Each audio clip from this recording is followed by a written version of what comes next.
All right. 2019, question number 2. Know that any problems in free response that are numbered 1 or 2 are with a calculator every time.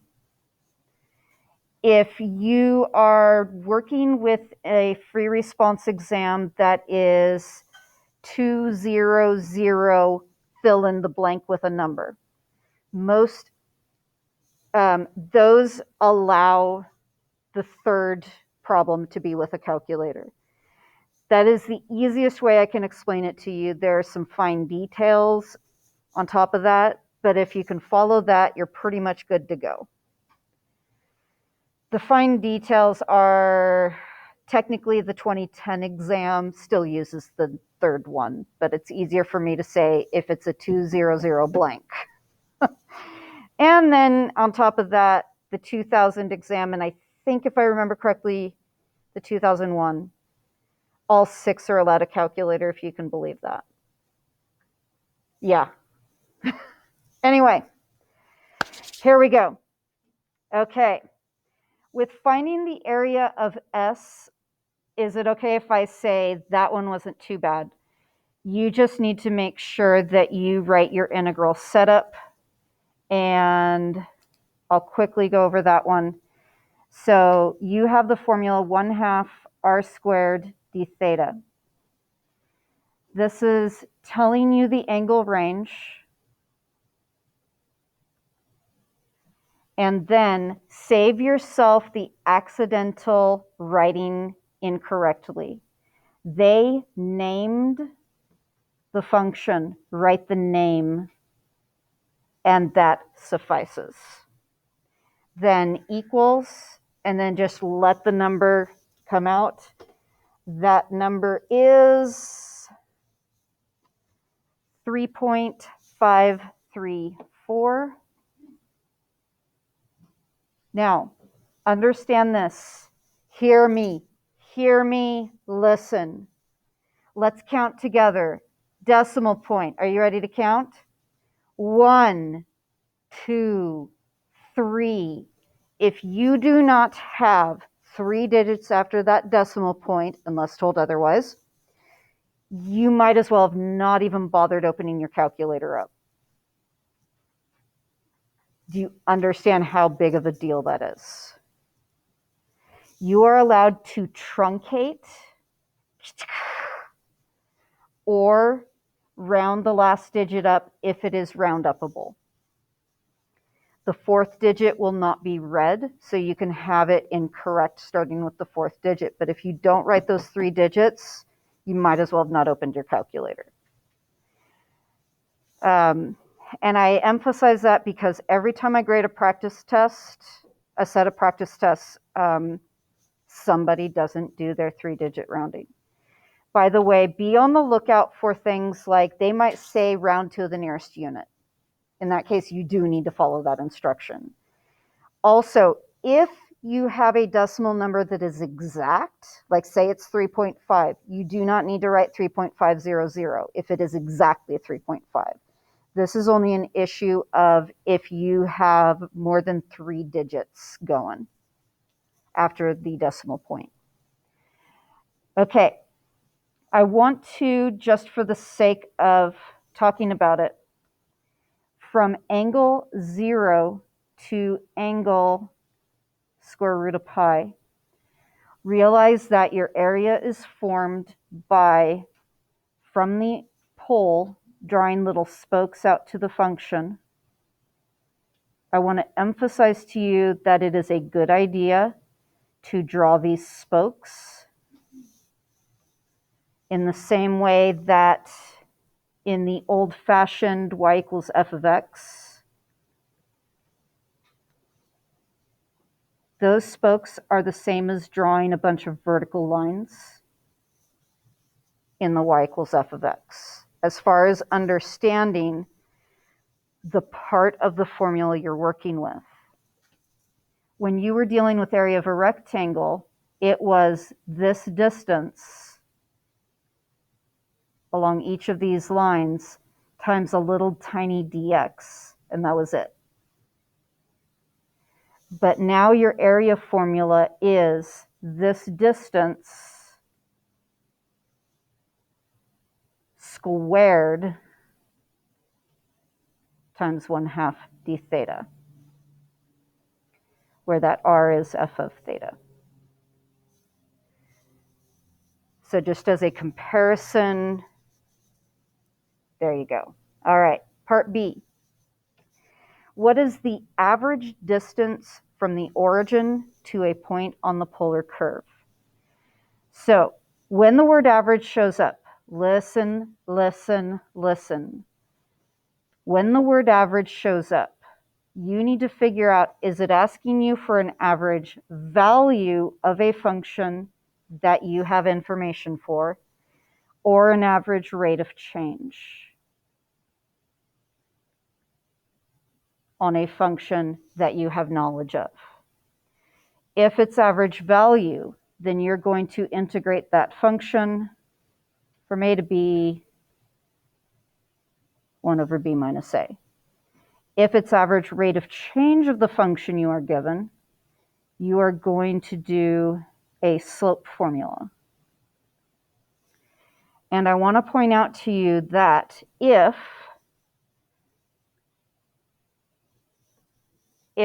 you integrate the f function and you get the g function, these are identical. Understand it's a matter of perspective. The word average has one meaning.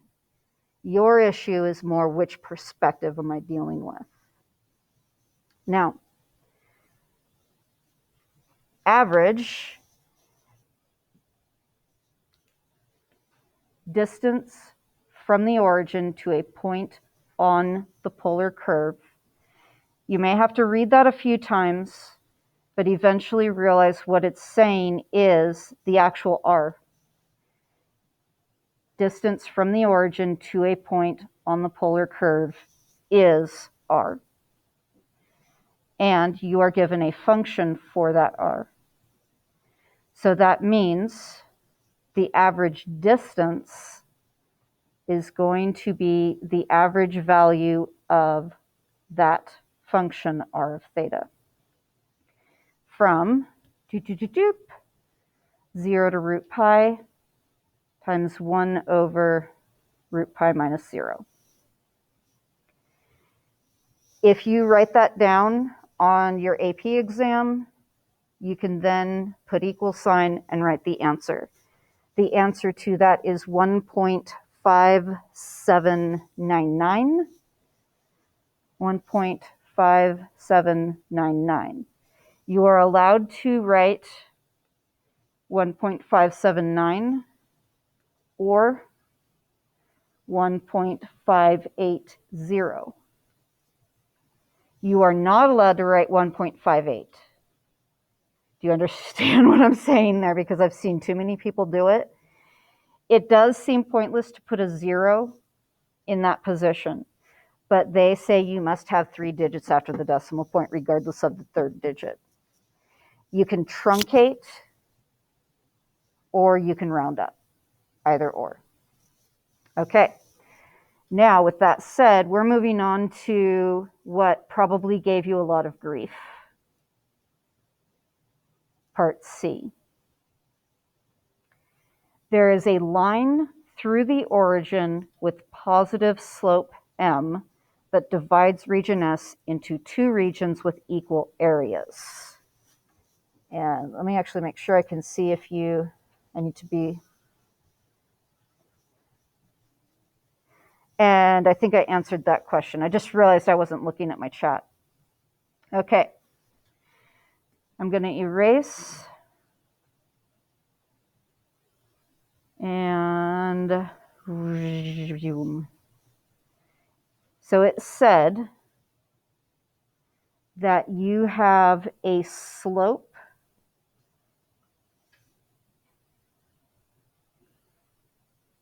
and the slope is equal to m. Let me go back to the exact words. There is a line through the origin with positive slope m.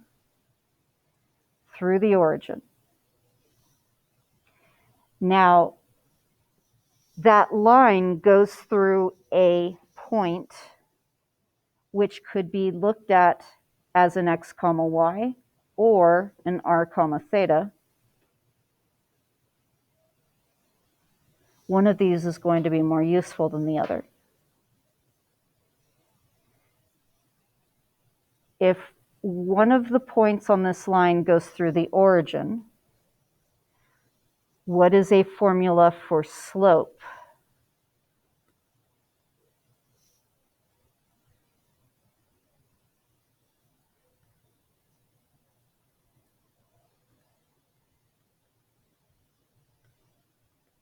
Do you see what I'm saying? You want to understand that when you deal with a slope of a line through an origin, it automatically means y over x. And does y over x sound familiar?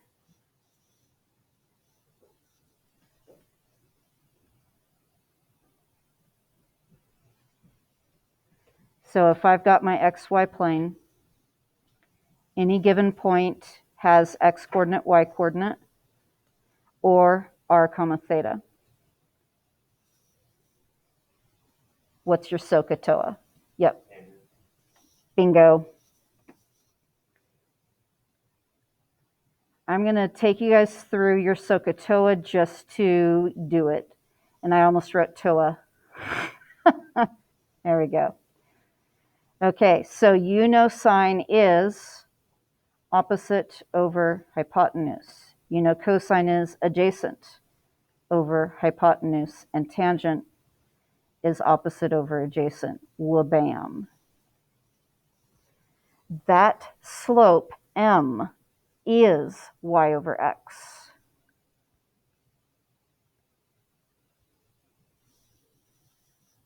What does that mean the angle is?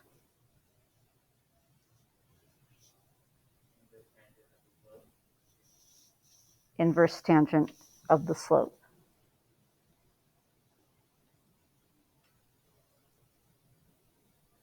Because you just want to remember with inverse functions that the input output swaps. Input output when you deal with inverse functions. So that is how you may need to think through the fact that the angle is specifically theta equals the inverse tangent of whatever that slope is. And it actually is helpful when you work with polar to think of tangent as slope itself.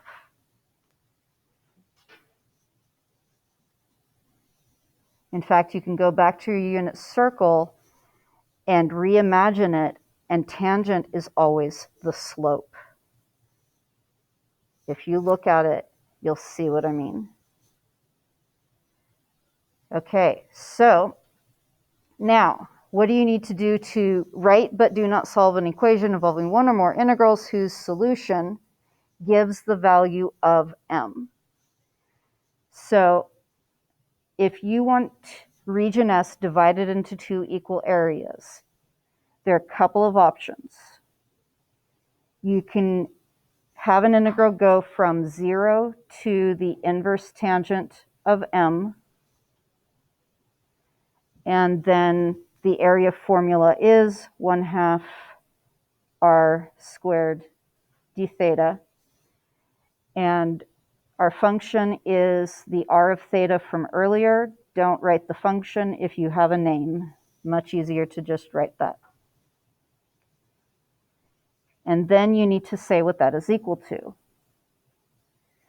Your options are, 1, you can say that that equals what you would get if you went inverse tangent of m to root pi to finish it off. But then area formula is 1/2 r squared d theta. Now, this is one way you could write the answer, but then if you look at this, do you really need the 2 1/2s? You don't. So you could write it with the 1/2, without the 1/2, or you could express either of these two. Express either of those two being equal to 1/2 of the actual area.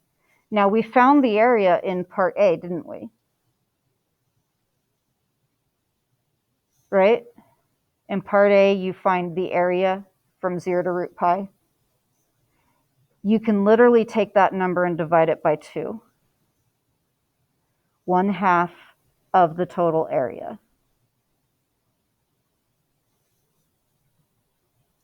Or you can say that it's equal to 1/2 of, and then write the area formula.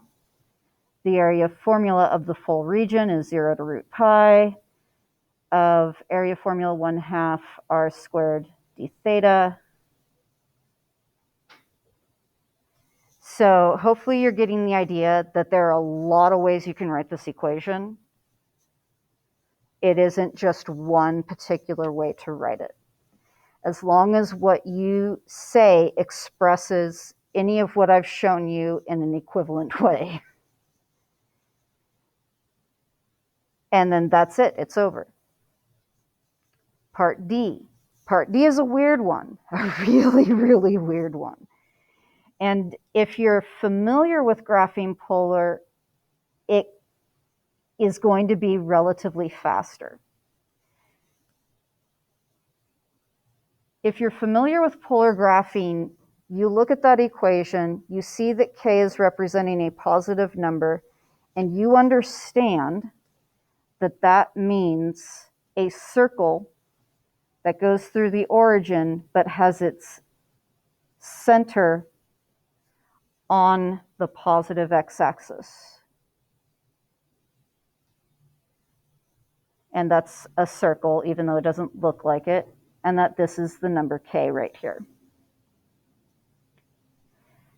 If you're not familiar with the graph, then you're going to have to sit there and from scratch think through it and come up with this same notion. Now, to move forward from here, once you realize that what you have is actually a circle with diameter k, what happens if that diameter is approaching infinity?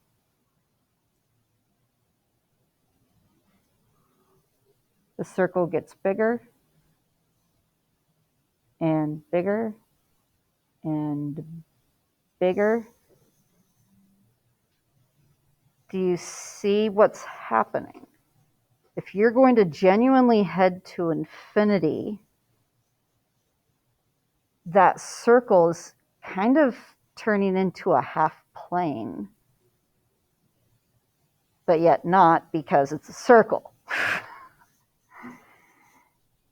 So what you want to realize is when k approaches infinity, it's looking at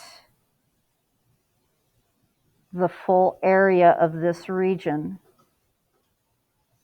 from 0 to pi over 2. That is what it is approaching. And then let me emphasize, it said, let A of k be the area of the portion of region S that is also inside that circle.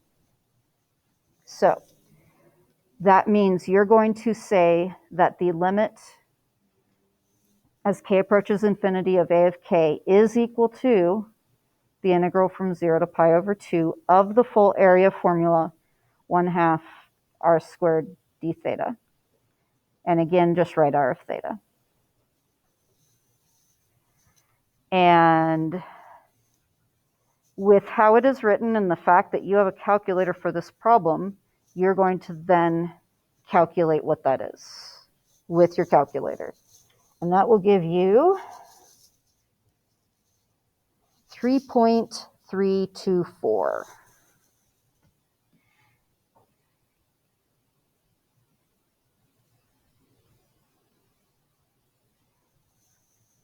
And then that problem is done. Now, I realize that For most of you, C and D were both probably very, very challenging to think about and figure out what they wanted. And maybe B was a little bit as well. My advice is do this problem again before the AP test. 2019, free response problem number 2, you want to try this again when it's been a while, where you've forgotten what I just told you, but see if it actually sunk in. Question?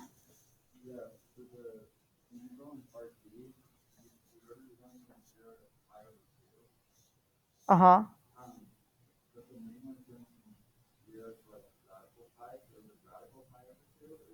Oh, with part D, you mean?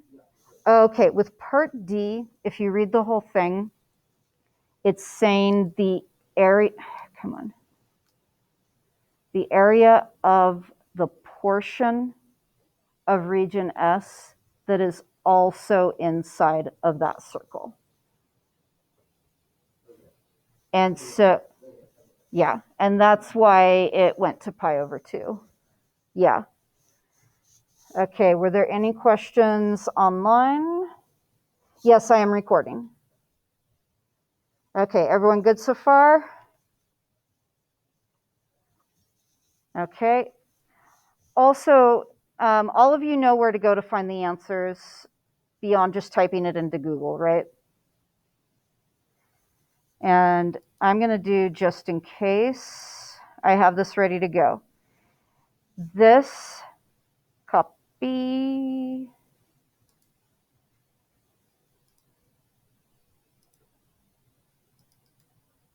paste. If you do not have that as a shortcut on your computer, make it. You need that as a shortcut on your computer. It'll take you directly here. And by the way, just to let you know, if you need anything from the 2019 exam or information about the 2020 exam, which I'm not even bothering looking at because it makes me upset every time I see it, know this. If you go instead to the exam, this is the lovely way College Board puts things so obviously. Scroll down. Continue to scroll down. Keep scrolling. Keep scrolling. And keep scrolling. There it is. Who would have thought that's where you would go to find the 2019? No one. But understand, with every one of these full free response exams, they give you the scoring guideline. They give you all sorts of other things, scoring statistics, sample responses. The sample responses for each question give 3 student samples, one that was spot on to what they were looking for, and then another one that was pretty spot on but had certain characteristic errors, and then another one that was pretty good but had even more certain characteristic errors. Those can be very useful to look at. If you also are curious about scoring distribution, sub-score distribution, the AB sub-score, you can look at that and get more information if you are curious. I wanted to make sure you were aware of that. Okay, now it is time for the 2018. Okay. This one is number 5. It is no calculator. They kindly drew you both graphs and even told you the intersections, just right then and there. I'm going to draw from the pole to the intersection. Well, I'm going to try to draw a straight line anyway. And then also from the pole to that intersection. And that would be pi over 3 and 5 pi over 3. Just to write it down, get it straight and settled. Now, part A, you are writing an expression for the area of region R, but you're not solving the integral. You want to realize this is one of those inside one graph, outside the other. When you have that inside-outside situation, most of the time you can write one integral. But I want to emphasize a slow process for the just in case times where they throw weird stuff at you. If you integrate from pi over 3 to 5 pi over 3, always double check. Think about it. This is heading forward in the direction that will take you from this ray to that ray. Sometimes I'll see people make this mistake. Do you see how that's a mistake? First of all, it's not going in the correct direction, and it's not finding you the section you think you're actually finding.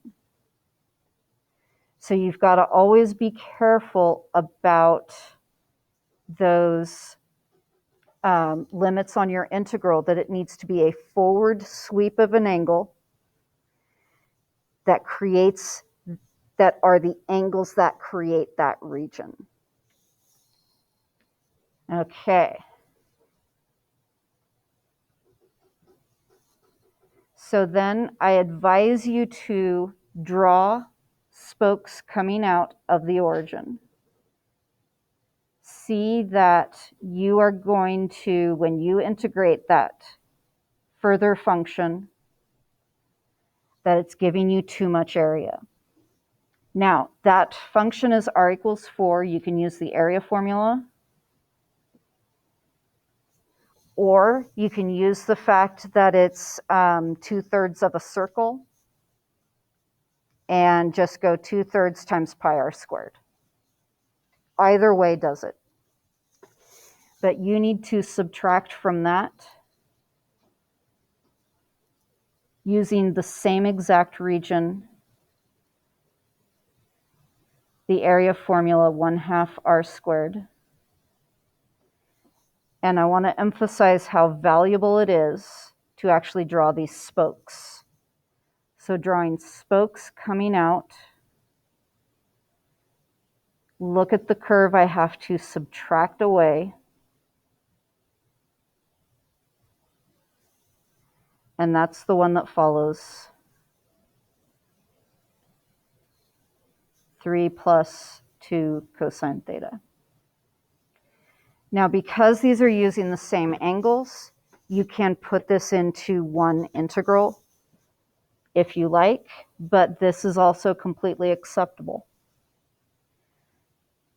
If you do that, then make sure it is 1/2 r squared minus 1/2 r squared.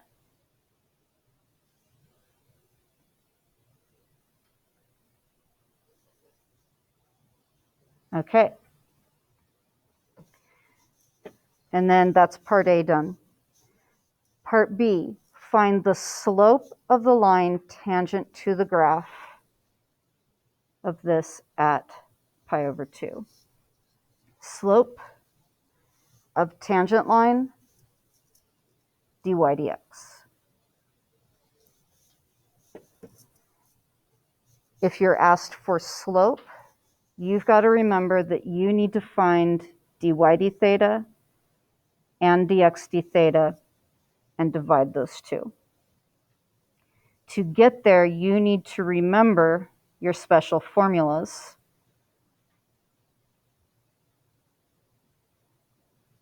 These special formulas.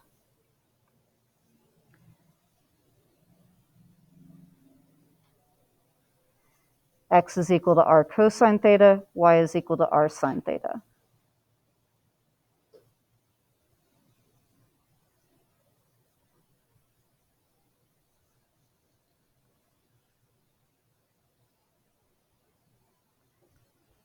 I have found that I don't mess up as much if I write the y on top and the x on the bottom. If I'm about to do slope, just You know, when you're nervous and you're testing,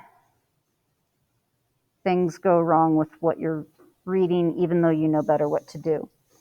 So this is slope 4 specifically. Let me make sure I'm getting the right function. 3 plus 2 cosine theta.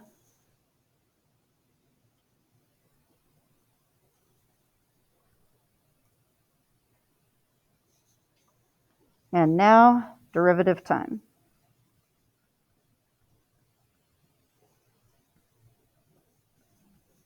For dy d theta, I'm going to keep the first function,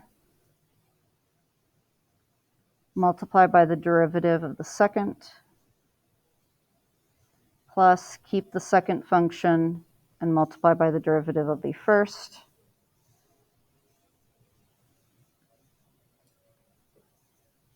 For dx d theta, I'm going to keep the first function, multiply by the derivative of the second, and then keep that second function and multiply by the derivative I already found of that first. You need to find this slope at theta equals pi over 2. Let me just show you, point out that that's what was asked.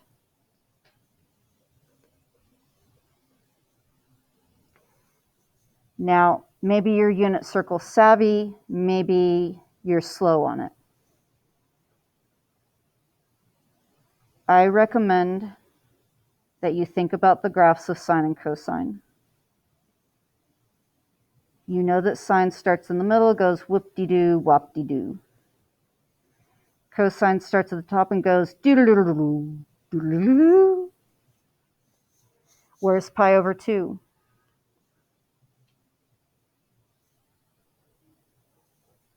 So the sine of pi over 2 is 1.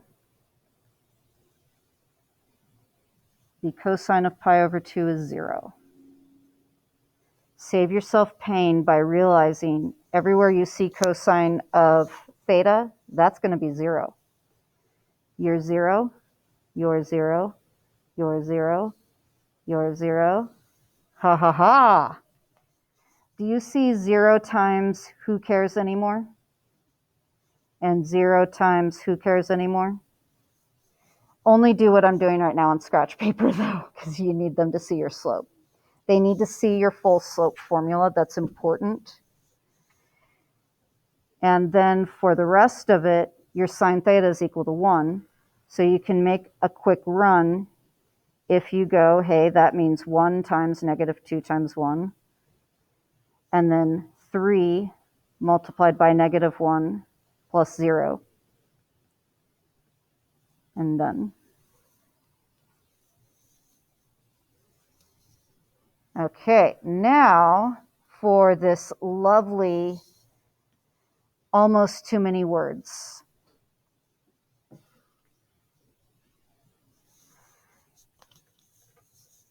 Here we go. A particle moves along the portion of the curve from 0 to pi over 2. So what is it explaining? Just to make sure you're clear what it is saying. It says that there is a particle that is moving along the limacon and moving along here. Doot, doot, doot, doot, doot, doot. The particle moves in such a way that the distance between the particle and the origin. Let's stop and break that down. Distance between the particle and the origin. Then the particle moves, distance of the particle to the origin. That's just the actual R function. That is this as a function in itself. So I'm going to put R. That increases at a constant rate of 3 units per second. And let's hold on and really analyze that. Units per second.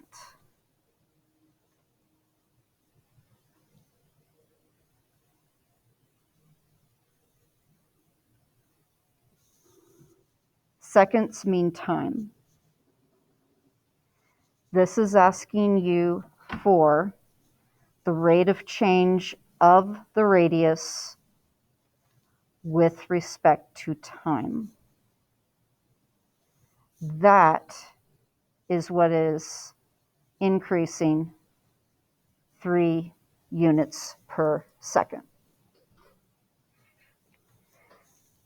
Then as we read on, it says, find the rate at which angle theta changes with respect to time. Uh-oh, do you feel like related rates is in play? Probably. But take a good look at it. Find the rate at which the angle theta changes with respect to time. This is what we are finding. I like to put question marks on what I need to find. You can do whatever you want. Now let's read the rest of it. At the instant when the position of the particle corresponds to pi over 3. Indicate units of measure. Okay. Now, there are different ways to view this. I'm going to go about it from kind of a viewpoint of related rates. You're dealing with the function r equals 3 plus 2 cosine theta. If you think about related rates tell you to take the derivative with respect to time to both sides of the equation.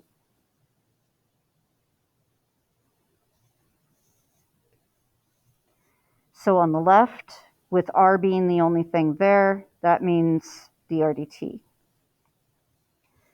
On the right, you're taking the derivative, but you're keeping in mind that you're differentiating with respect to t, and that's not a t variable.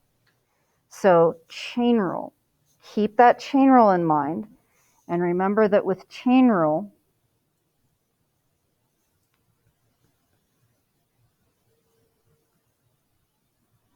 when you take the derivative with the chain rule, you are doing derivative of the mommy function.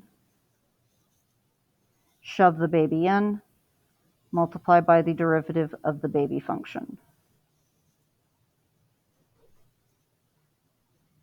Here we go. Theta is the baby. So what's the derivative of the mommy function? Derivative of 3 is 0. Derivative of 2 cosine theta is a negative 2 sine theta. But when I say think about the chain rule says the derivative of the mommy with the baby plugged inside times the derivative of the baby. So if you look at it in that way, you can come up with the same exact formula that you see. If you looked at the answers, you saw that they said you needed to take dr dt and change it to dr d theta times d theta dt. Maybe you saw this, maybe you didn't. Perhaps when you saw this, you went, that makes sense, but why would I think of that?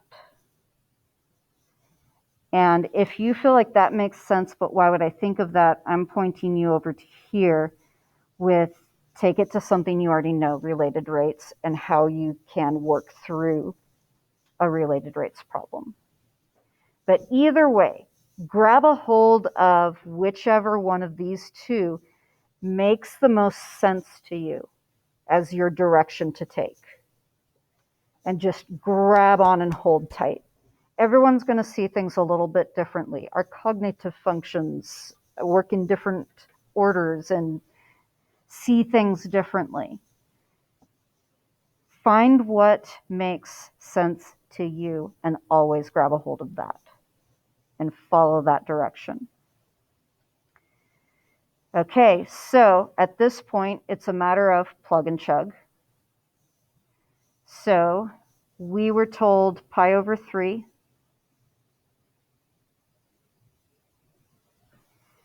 And at pi over 3, we need to find the sine. If I go to my unit circle, when I cut this into thirds, I have pi over 6 and pi over 3. And then there's the halfway through cut. Sine is the y-coordinate. This is the highest of those 3 y-coordinates. That would be root 3 over 2.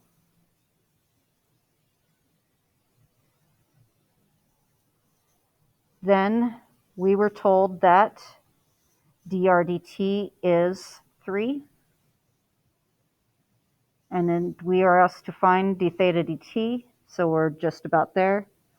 3 equals negative 2 times root 3 over 2 times d theta dt.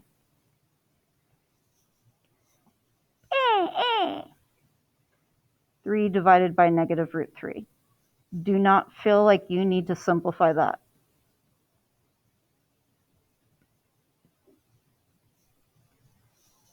And done.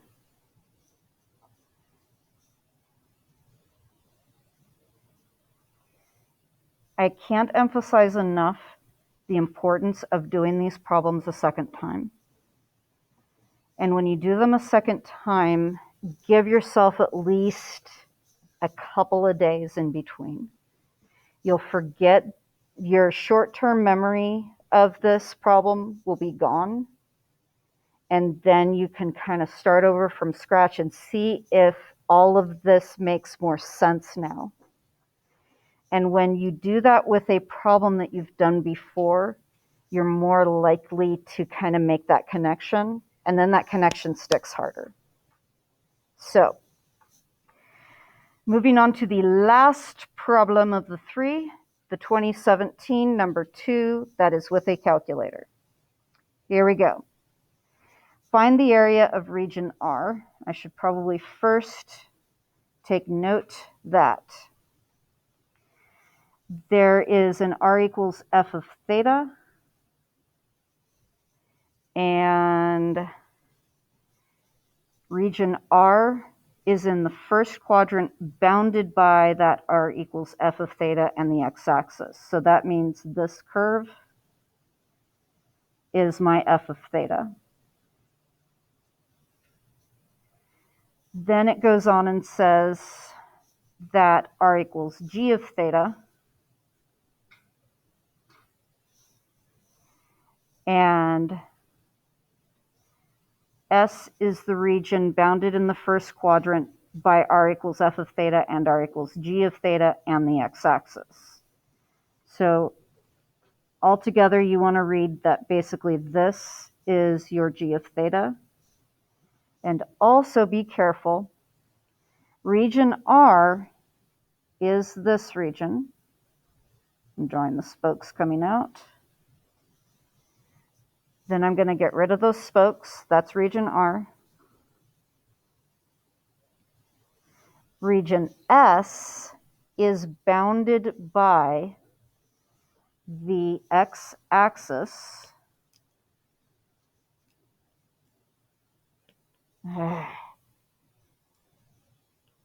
Come on, you can do it. I believe in you, pen. There we go. X-axis, bounded by the x-axis, what I outlined in green, what I outlined in red. That means S is only this region. So it's important to take the time to really read the beginning statements and secure for yourself everything that it is saying. We're only dealing with quadrant 1, 0 to pi over 2. We've got our 2 regions. For find the area of R, that one's pretty straightforward. You just need to write out the area formula, 1/2 R squared d theta, 0 to pi over 2, and the R is the f of theta function. You can write f of theta and then just let your calculator give you an answer. That answer is 0.648.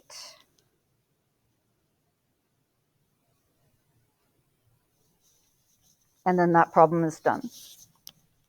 Part B. I'm going to erase what I have here because I've got a little bit too much going on. 10 minutes left.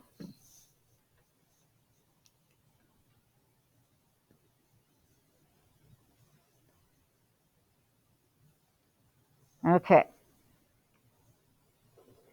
The ray theta equals k. K is between 0 and pi over 2. It divides S into two regions of equal area. Are you starting to get the feeling that they like those kinds of questions? So I've got a ray somewhere in this quadrant. This is angle K, where the area of this is equal to the area on the other side, but only for region S. Now, if I were finding the full area of region S, then I would integrate from 0 to pi over 2. And I have to first go through finding all of this. Your area will only come out as spokes from the origin. G of theta is the radius.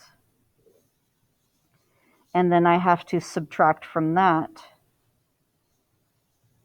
region R, which is spokes coming out of the wheel, 1/2 R squared, d theta, where my radius is f of theta.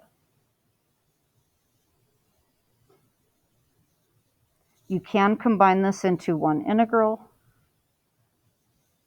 because you're dealing with the same exact angle ranges.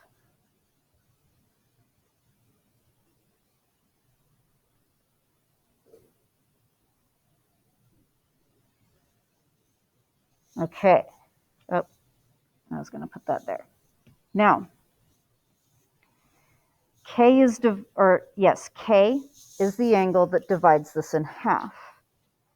So you can say 1/2 of that is equal to, and the same exact integrand and everything, but 0 to K.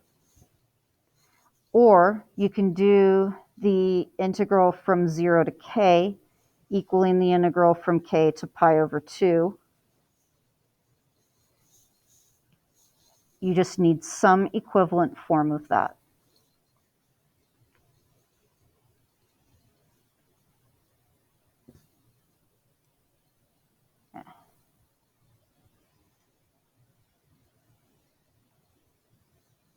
And will you move? There you go.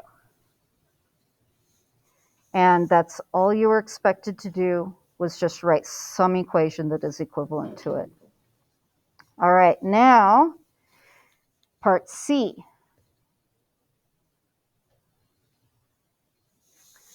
For each theta between 0 and pi over 2, W of theta is the distance between the points with polar coordinates r theta and so we're dealing with the points between F and G. W of theta is the distance between those points on any given theta. So if I draw an angle, a ray, then it's looking at this distance for that particular angle. And that distance will be the subtraction of the two functions, G minus F.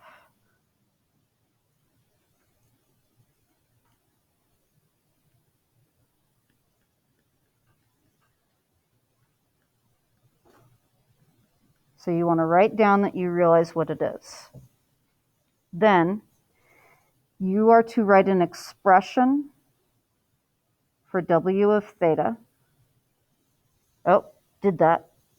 Then you are to find the average value of W of theta over a particular interval.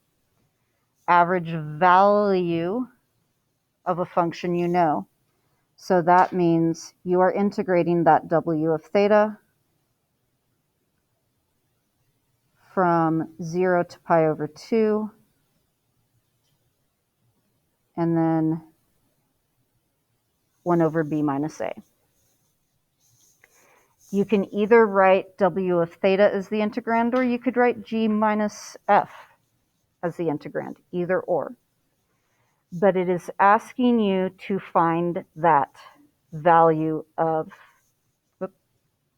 find that average value. So you're going to throw that in your calculator, and your calculator will give you 0.485.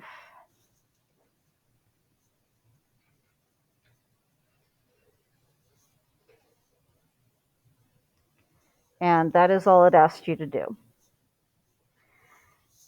Then we're ready for part D. Using the information from part C, find the value of theta for which W of theta equals this W of A. Well, realize this number is your W of A, sub A. And you want to find the value of theta for which this function equals that. You're going to use your calculator. With your calculator, you probably have in your y1 your f of theta, but in terms of x.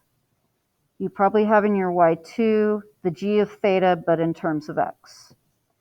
Make a y3 that is made of your y2 minus y1, depending on which order everything was in. Make a fourth y that is this number. Make sure that these two are selected, have the other two deselected. Then all you're doing is looking for the intersection of the two graphs that get drawn out. And that will give you the answer of theta, the x value of that intersection.